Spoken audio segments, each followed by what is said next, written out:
Okay, what's up, everybody? This is Joseph Boone. Welcome to the Phantom Song channel. We here with more Everlasting Summer, and we here to do the main antagonist Salmon route today. So, what we're gonna do is play a new game and skip a lot of stuff with prologue. Understood. Skip prologue stuff. No, I stay here. So skip prologue stuff and mostly what we had to do in this route is to not get close to any of the girls because it's his route. It's all being a lone route, I guess. So do not reply to skip. To skip. Pretend like you don't know her. Pretend like you don't know anybody. Nice guys. Um,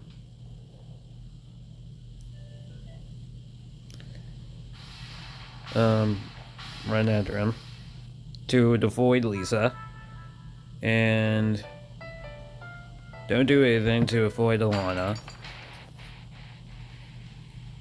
Okay, this one, and also the walkthrough for his route also said just avoid getting Miku in the secret character route. So yeah.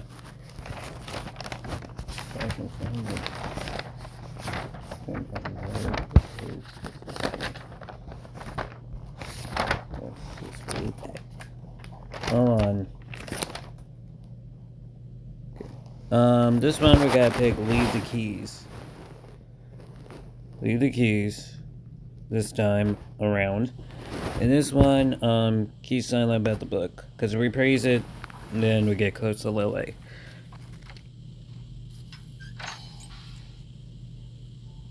Alright,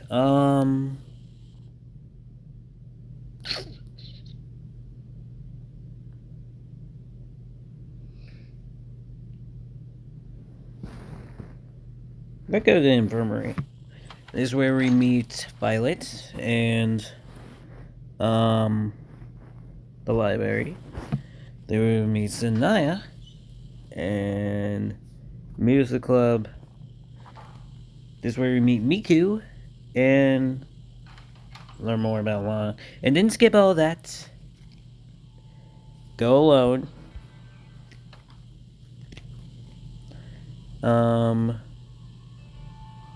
Do not bet. Alright. And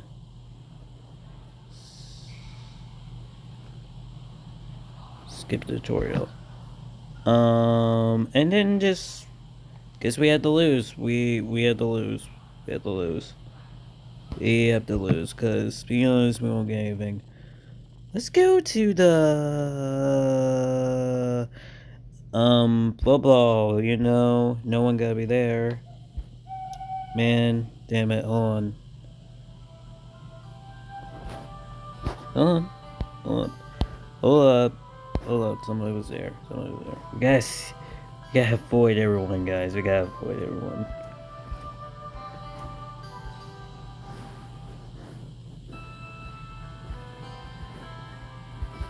Wait, I can't. Wait, I can't push. Hold on. Hold on. What the fuck? I can't. Okay, I think my phone's glitching. Hold on.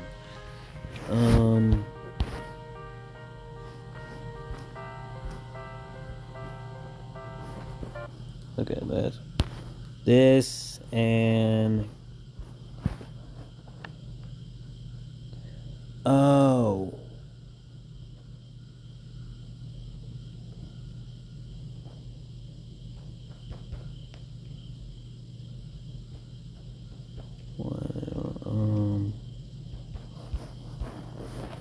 But I can't push any of this stuff on. Yes. Man, oh my god. Hold up. I think we have to exit the game because we supposed to avoid everyone. Hold on. Hold on. Hold on. Okay. Okay, we're back here. Okay, we're back here. Finally, we're back here. Boathouse? Infirmary? I will be able to at the infirmary, so I'm just gonna put this from randoms.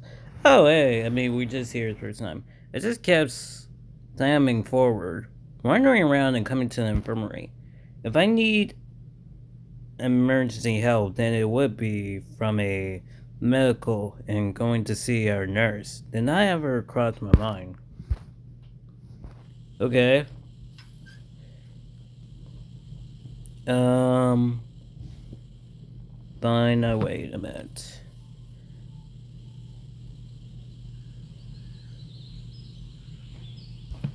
Gotta go. Should I take a look? Who cares? I better look for answers. I think I remember. Okay, right. I think I'd rather assist the guys with the giant machine.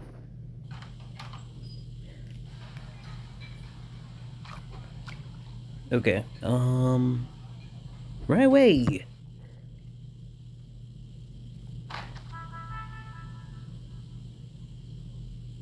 Alright. Alright. Okay, I guess things new here. The most quiet place here is the bus station, which might never be invited by a 410 route again. But I loudly scream. There was a bus right in front of me. Really? Just like the one on the first day. I was petly relieved. How, and why? At once, I remember all my theories about getting to this camp.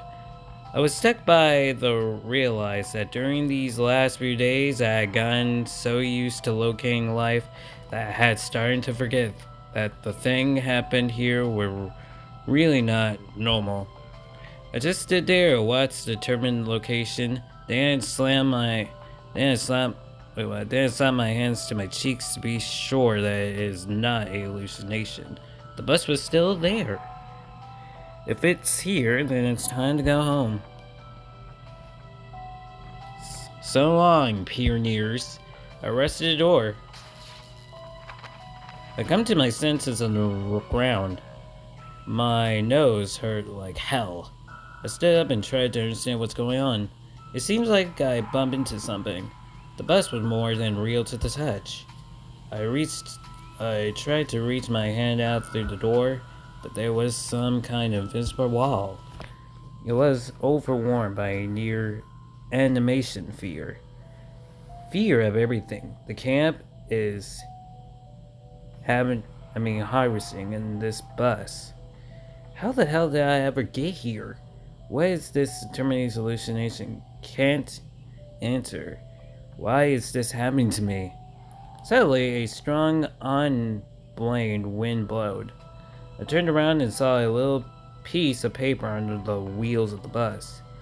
Something was writing on it. Oh, wait, what? Oh, you are here.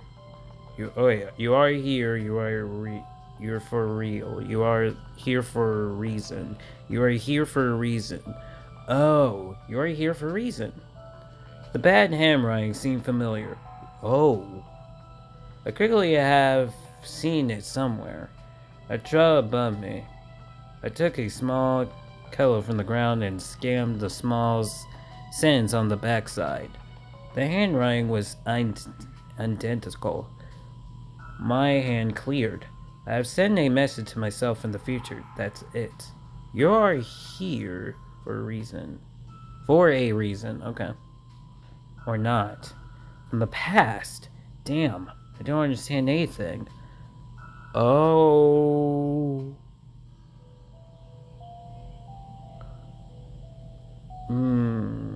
In any case, that was my handwriting. I clearly was not head to for ages, but I was sure that I had written that page myself. After turning that piece of paper over in my hand, I decided to try and enter the bus on one more time. The invincible wall was still there, a circle all around the loop, tapping at the wheels, peeking inside through the windows. Everything looked absolutely normal, but in reality, It isn't. It wasn't. Heavily stone just bought off the glass without invisible dangers. No effect, no ever a scratch. I sat down on the edge and sighed weakly. If you think about it, that piece of paper had hinting at something. It seems that this situation won't do me harm. Saman! Seemed like the leader is looking for me. Intriguing. What will she say about the bus now? Will she still insist that it will be for a few days? I jumped up and ran to the sound of Osaba's voice. So, what do you say about that? Damn, Osaba, you still look fine with that dress. Damn. I put our temples and waved my hand towards the room. Say, about what? She replied in surprise. I turned around. The bus is gone. The bus had disappeared as suddenly as it arrived. The cry of termination died in my throat. Is it time to sleep, Array? Let's go. But, what? The bus, there was a bus just a moment ago. The bus couldn't be here, she said calmly. I stared at Osaba's face. She was intensely skillful lying, or rather didn't see anything. Then it's me who might be seeing things. It could be true. I really saw that damn 410. Quit lying, I said quietly. Salman, I don't understand. Stop lying to me. There was a bus. It's you. You're keeping me here. Why? Grit my teeth, but tried to speak with calm voice. Man, somebody loses his mind. Man, I was like, man, what the hell? You're scaring me. Time to go to bed. Also, with the dress, also, with the dress, I make perfectly sure I would never scare you. Hmm? Hmm? Man, she giving me freaking, Diana from Seduce Me, man. I don't care about the other guys. All I want to see was Diana. That was it. That was it. Wow, get anything from her as usual. Suddenly, I thought I really wanted to sleep. I walked swiftly past the leader and just been not paying any attention to her. Man, couldn't fall asleep for quite some time and only kept her piece of paper with the words, "You're here for a reason." Remind me that the evenings of these 3 days were real. We should have got old to solve around.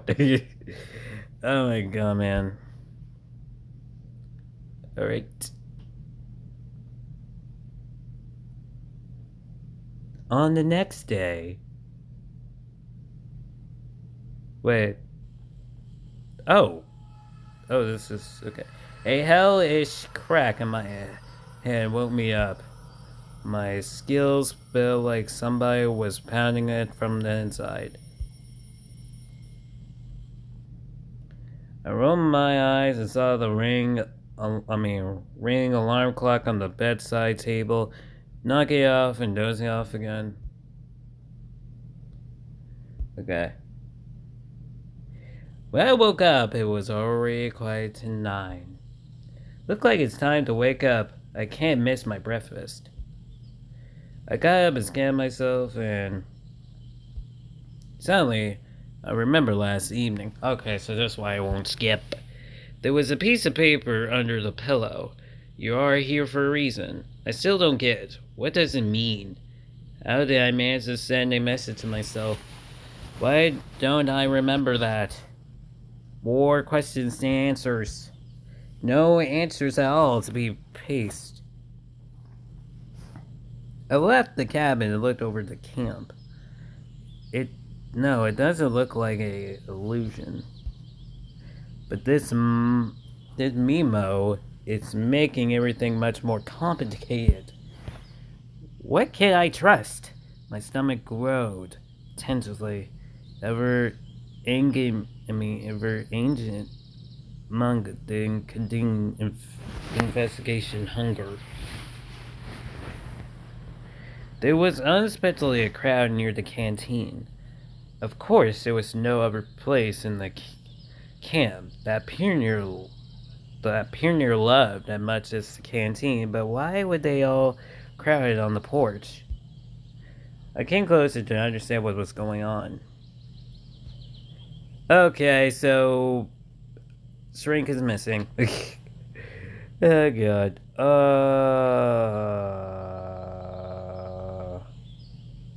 The bus stop?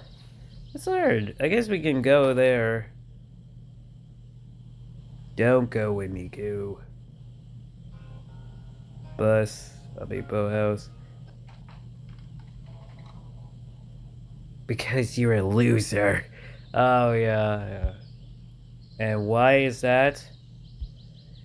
Because you're afraid to complain with me. What? When? When we play cards. If I lose the line, yeah. If I lose the line, right? Like, what a serious reason. Yeah, maybe I should apologize to you. Ask cancel. Oh, because I didn't make the deal, and the oh yeah, okay. So that's what I say. Screw you. Okay, so I didn't make the deal. Okay, that was new. Just asking.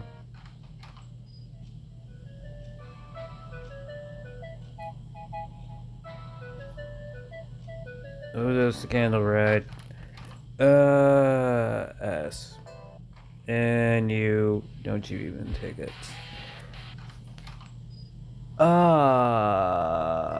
Hold up, I gotta check something out. Alright, I'm back. Eat the apple.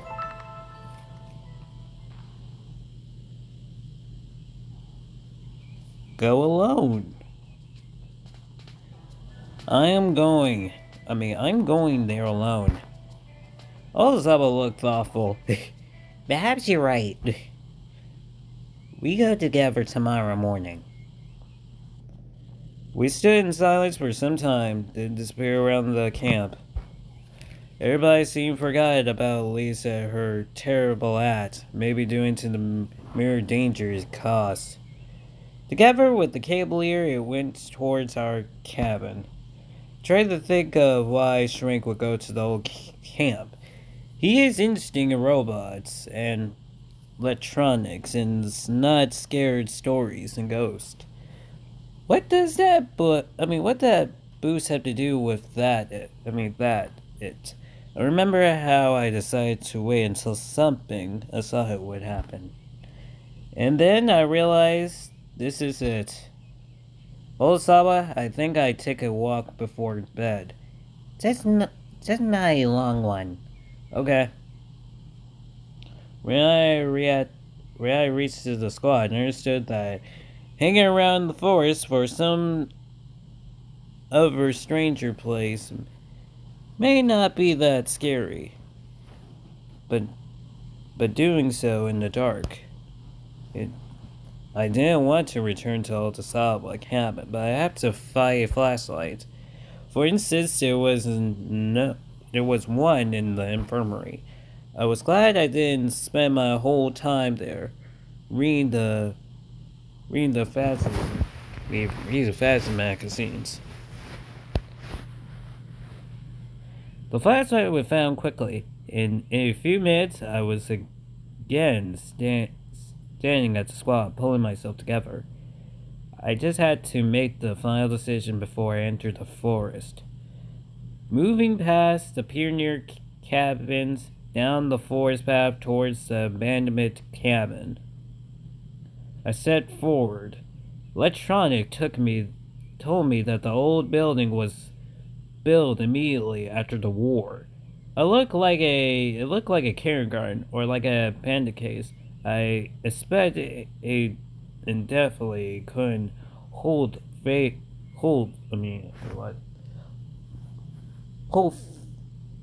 fever pioneers in today camp. It had been abandoned for after 12 years. It was not It was now totally dark. The forest looked totally different at night. Mystery Shadow was hiding behind the trees. Strange ruffing and the cries of night birds come from everywhere. Bending terrors snapped under my feet. The full moon was shining, so I decided to save the battery in the flashlight. I'm sure I will need it sometime soon. The farther I move more, the unpleasant thought comes into my hand. I wasn't afraid of the dark at all. I didn't believe in ghosts or mystery crap, but at the same time, during the last few days, I encountered so many inconvenient phenomenons that's against my own will. I started to read between the lines of the simple things. Obviously, I felt especially uneasy in the forest at night. Everywhere I look, every shadow, every tree or bushes look like weird creations, escaped straight from horror movies, or from, oh, Stephen King book.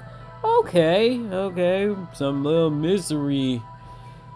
I bet it seemed to be someone had hit edge to grab your shoulder and fall in log. Someone dead body, someone who fallen to get out of the forest, and very guilty. I saw a bottomless abyss.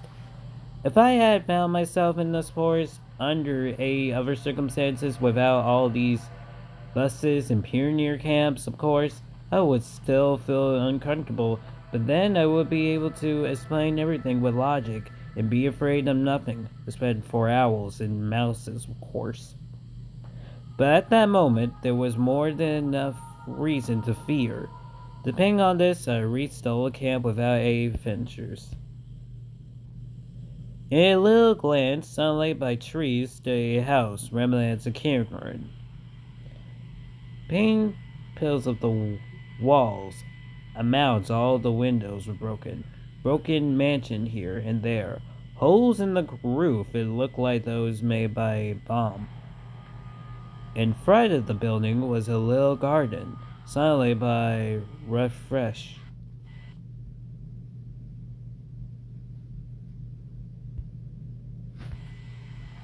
Remembering once, it was a playground with a merry-go-round, swinging sides, another Shiva tents.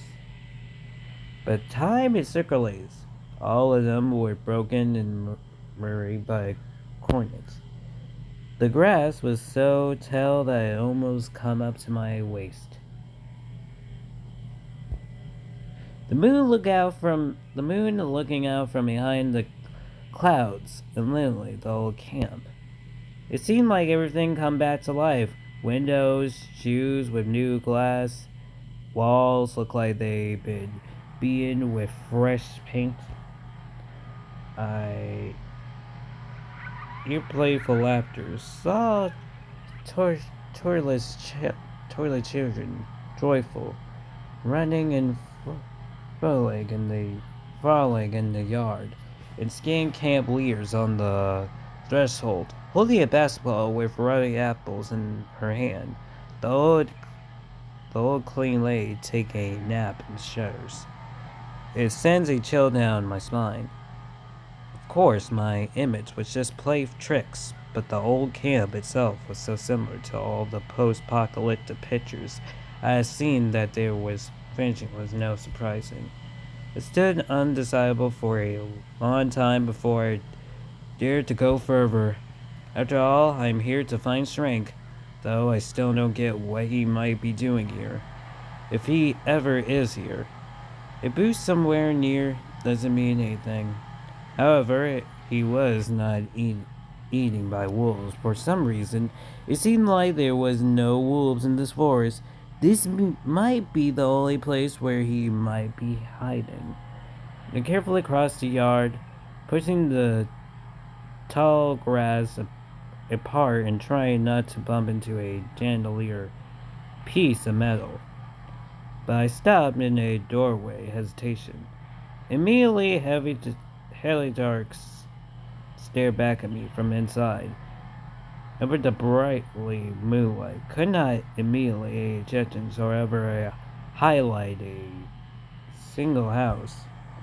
My hands were filled up with different stuff that all said that it's better for me to not go any further and run away quickly. But I put myself together and turned on the light and stepped over the threshold.